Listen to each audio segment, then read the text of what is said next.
المغرب قرب جدا وانتوا متعودين طبعا معانا كله بنفطر بقى هنا. هي حته بقى لو قعدنا بقى مش والمغرب قرب جدا مش يعملنا يلا. ماشي يعني بس الجو هوا النهارده كده يا دوب.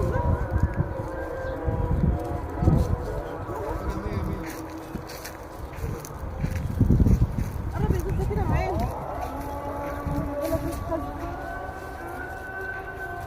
نلحق المغرب بقى. احنا قلنا لكم كل يوم في رمضان هنفطر بحته شكل، احنا حافظينها يعني. طلع علينا بقى غفير، طلع علينا اي حد يقعد يفطر معانا. اللي يجي اللي هيعدي معانا والله هيفطر. هنخلص بقى الاكل ونرجع لكم. خلصت لكم اعمال مسربعيني والله خلصت قبل المغرب ميتنا اهو. عملنا لهم النهارده كبده وبابا غنوج بالطحينه وبطاطا.